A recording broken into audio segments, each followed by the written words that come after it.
the collapse never starts with chaos. It begins quietly. A pipe ruptures beneath a city street, pressure drops, water turns cloudy, then brown, then stops altogether. Within hours, millions are left scrambling for something as basic as clean drinking water. This isn't theory. It's already happening in cities around the world. Aging infrastructure, overloaded systems, and dependence on electricity make modern water networks fragile in ways most people never consider. Now here's the part that should stop you in your tracks. Over 2,000 years ago, the Romans built water systems that didn't rely on power, chemicals, or complex machinery, and parts of those systems still work today. This isn't just history, it's a survival lesson hiding in plain sight. Stay with this, because by the end, you'll understand how to replicate one of Rome's most powerful water purification methods using simple materials. If you value knowledge that can keep you alive when systems fail, take a second to like the video, share it with someone who should know this, drop your thoughts in the comments, and subscribe to Warfront Survival. Now let's get into it.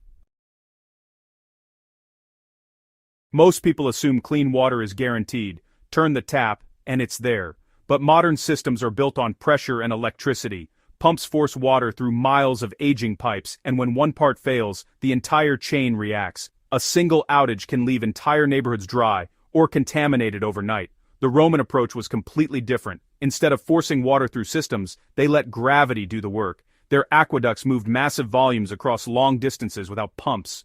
But the real genius wasn't just transportation, it was purification built directly into the flow.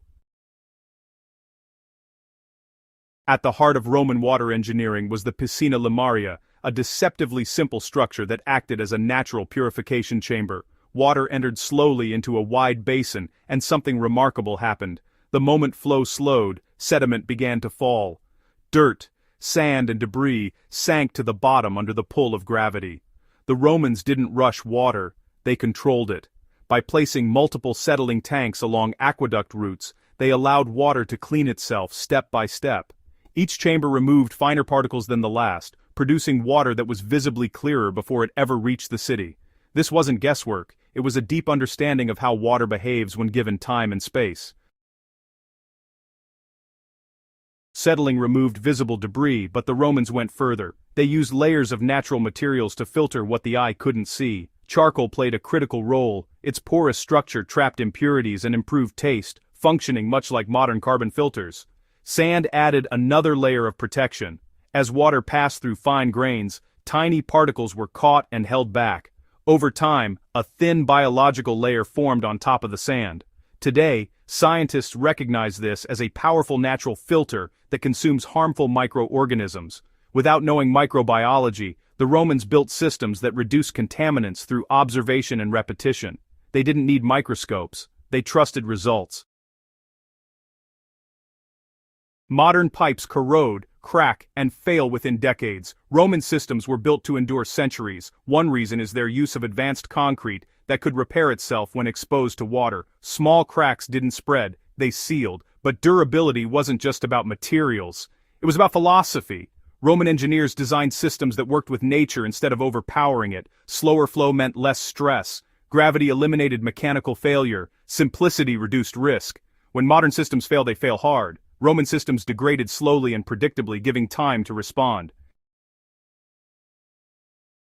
This is where history becomes practical. You can recreate a simplified version of the Piscina Limaria using basic materials, and in a crisis, it can mean the difference between dehydration and survival. Start with a container like a bucket or drum. At the bottom, create a small outlet for water to drain.